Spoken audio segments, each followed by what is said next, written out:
The soft hum of the television filled the quiet living room as I sat on the couch, flipping through the channels aimlessly. It was another routine evening, one of many that had started feeling emptier over the past few months. I glanced at the clock. Sarah was late. Again. I tried to ignore the nagging feeling in my chest, the one that had been growing stronger lately. My wife and I had been married for 6 years, and for most of that time, I had never doubted her love for me. We weren't perfect, but we had always been a team. Lately, though, something had shifted. The sound of the front door opening snapped me out of my thoughts. I turned my head just as Sarah walked in, her heels clicking softly against the wooden floor. She looked stunning, hair perfectly styled, makeup flawless, wearing a form-fitting dress I hadn't seen before. My chest tightened. "Hey," I said, forcing a smile. "You're home late." She set her purse down on the entryway table and sighed, running a hand through her hair. "Yeah, dinner with the girls ran longer than expected." I nodded, watching her closely. I wanted to believe her, I really did. But the way she avoided my eyes, the way she hesitated just a little too long before answering, sent alarm bells ringing in my head. "You didn't text me," I said carefully. "I was worried." She gave a small, dismissive smile. "Come on, you know how it is." We got caught up talking. I didn't think I needed to check in every hour. There it was again. That subtle defensiveness. That hint of irritation, as if I was being unreasonable for caring. I wanted to push, to ask her if something was wrong. But instead, I let out a breath and nodded. "Yeah, I guess you're right." She leaned down and kissed my cheek, a fleeting touch barely there, before walking toward the bedroom. I sat there for a long time, staring at the dark television screen, wondering when things had started feeling this different. Over the next few weeks, the distance between us only grew. Sarah was always busy. Late work meetings, spontaneous girls' nights, sudden errands that kept her out longer than usual. When she was home, she was distracted, her phone always in her hand, her attention somewhere else. I told myself I was imagining it, that this was just a phase, that every marriage went through ups and downs. But the unease inside me wouldn't go away. Then, one evening, everything changed. Sarah and I were having dinner, a rare moment together that felt almost normal. We talked about work, about the weather, about meaningless things that filled the silence, but didn't bridge the gap between us. Then, just as I was about to take another bite, she set her fork down and looked at me. "I need to tell you something." I froze, fork halfway to my mouth. "Okay." She took a deep breath, as if preparing herself. "I'm going on a date with a handsome man." My mind blanked. The words didn't register at first, like she had spoken in a language I didn't understand. "I'm sorry, what?" I finally managed to say. She tilted her head, her expression unreadable. "I met someone." I set my fork down, my stomach twisting painfully.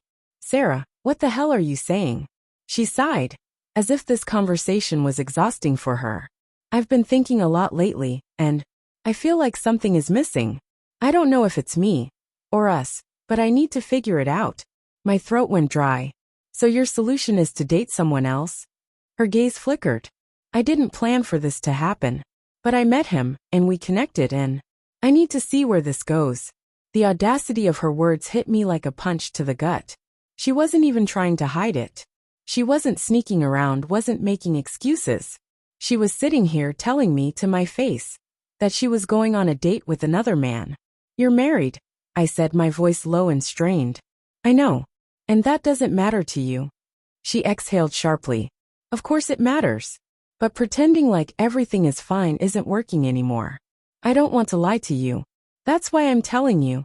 I let out a bitter laugh. "So I should be grateful that you're being honest while you cheat on me?"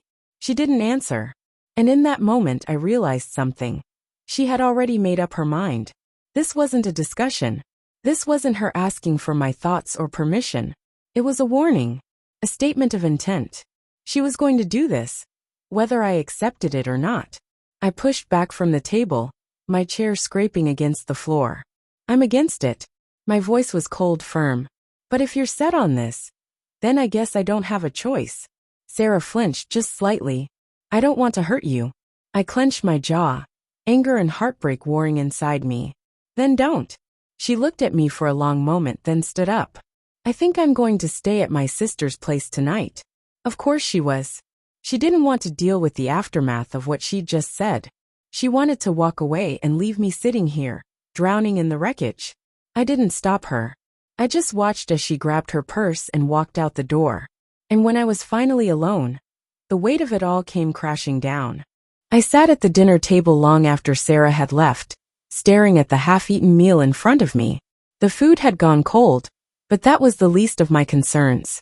My wife had just told me, calmly, almost casually, that she was going on a date with another man. Not that she had cheated. Not that she had made a mistake and regretted it. No, she had looked me in the eye and told me she was about to betray our marriage. And somehow, she had expected me to just accept it.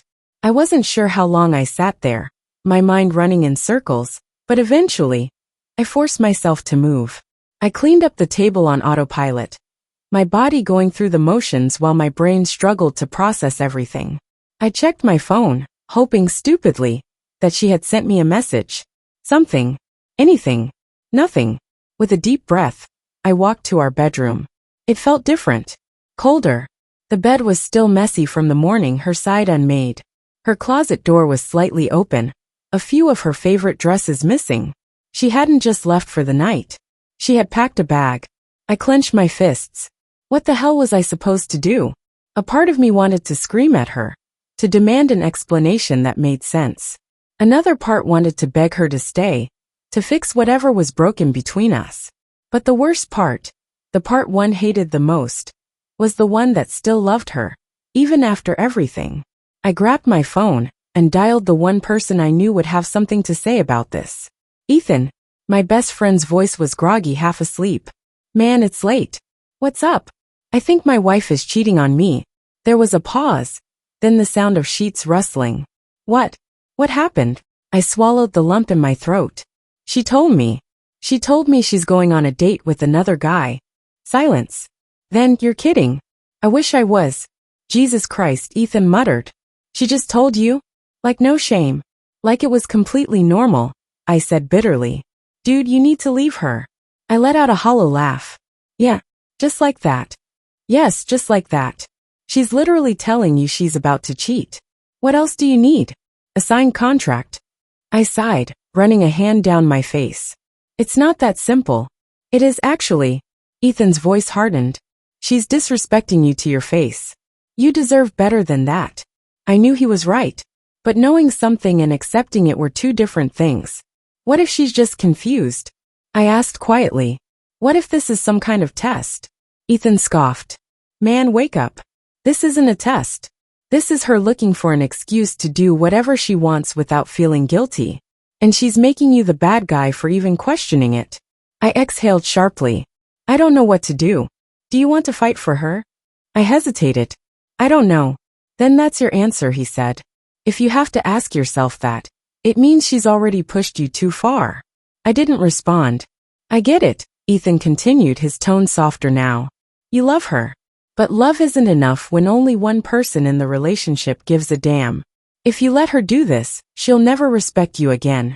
I ended the call shortly after. Ethan had given me his opinion, but it wasn't that simple. I needed to know why Sarah was doing this. And more than that, I needed to know who this handsome man was. The next morning, I woke up feeling like I hadn't slept at all. My body was heavy, my mind clouded.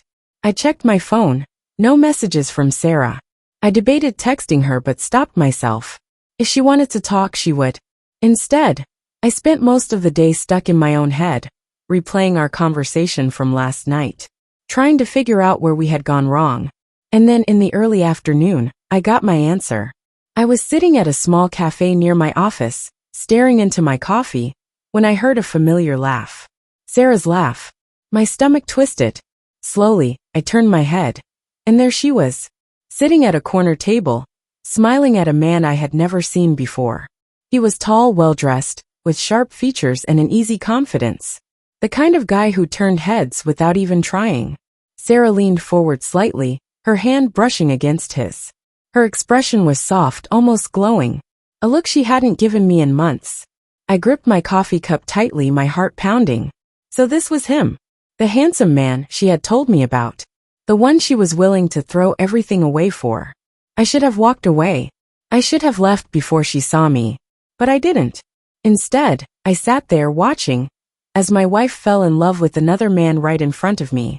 My hands trembled as I gripped the coffee cup, my knuckles turning white. I wasn't sure if it was from anger, heartbreak, or the sheer disbelief of watching my wife flirt with another man right in front of me. She laughed at something he said, her eyes sparkling in a way I hadn't seen in months, maybe even years. Had she ever looked at me like that? I wanted to storm over there, to confront them both, to demand answers. But I forced myself to stay seated. I needed to see more. I needed to understand just how far this had gone. They were close but not touching. Yet the intimacy between them was unmistakable. Her body language was relaxed, open. She was comfortable with him. She trusted him. It made me sick. I couldn't take it anymore. I stood abruptly, my chair scraping against the floor, and walked toward their table. My heartbeat pounded in my ears, drowning out the murmur of the cafe. Sarah saw me first. Her smile faltered, and for the briefest moment, I saw panic flash across her face. Then just as quickly she masked it, sitting up straighter. "Hey," she said, her voice cautious. The man beside her turned to look at me, his expression unreadable. He had piercing blue eyes, the kind that probably made women weak in the knees. I hated him on sight. I folded my arms, my jaw tight. "So this is him, huh?" Sarah sighed, rubbing her temples. "Not here, please." "Oh no. I think right here is perfect," I said coldly. "I'd love to meet the man my wife is throwing our marriage away for." The man, who had remained quiet until now, cleared his throat. "Look, I don't want any trouble." I let out a hollow laugh. "You're sitting across from my wife, flirting with her, and you don't want trouble?" Sarah shot me a glare. "Lower your voice." "No," I snapped. "You don't get to control how I react to this." I turned my attention back to the man. "What's your name?" He hesitated.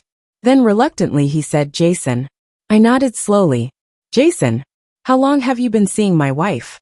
Jason looked at Sarah, as if asking for permission to speak. That pissed me off even more. "Just tell him," Sarah muttered. Jason sighed. "A few weeks." A bitter chuckle escaped me. "A few weeks, huh? That's all it took for you to decide our marriage wasn't worth fighting for?" Sarah pursed her lips. "It's not that simple." "No, Sarah. It is." I leaned forward, my voice a low growl. "You told me to my face that you were going on a date with another man. And now I find you here, giggling like a teenager." Sarah looked away, ashamed, or maybe just annoyed that I was causing a scene. "I didn't want to lie to you." I scoffed. "Well, congratulations. You were honest. That doesn't make this any less disgusting." Jason shifted uncomfortably in his seat. "Look, I don't think this is the time or place." I cut him off. "Shut up." His jaw tightened, but he didn't respond. Sarah reached for my arm.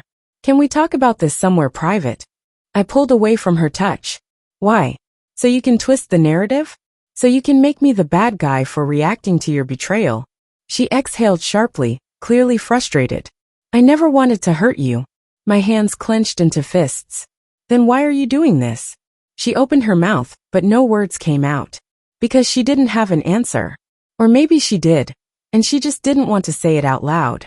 Because she didn't love me anymore. I took a step back, my vision blurry with rage and heartbreak. "I hope he's worth it, Sarah." Then, without another word, I turned and walked out of the cafe, leaving her sitting there with the man she had chosen over me. The drive home was a blur. I barely remembered getting into my car, barely registered the passing traffic. My mind was stuck in that cafe, replaying the moment over and over again. Was this the moment my marriage ended? By the time I reached home, my emotions had simmered just enough for exhaustion to take over. I sat in the dark, staring at the empty space beside me on the couch. The place where Sarah used to sit. Where she used to rest her head on my shoulder. Where she used to be my wife. I didn't know how long I sat there, but at some point my phone buzzed. "Sarah." I hesitated before answering. "Are you home?" she asked softly. "Yes. I'm coming over." I gritted my teeth. "Why? Shouldn't you be with Jason?" She sighed. "Please, let's just talk." I had half a mind to tell her to stay the hell away. But deep down I needed closure. "Fine. 20 minutes later, she walked through the front door. She looked different. Not in the way she dressed, but in her demeanor. Less sure of herself. More conflicted. I didn't speak first. I wanted to see if she had the courage to say whatever it was she came here to say.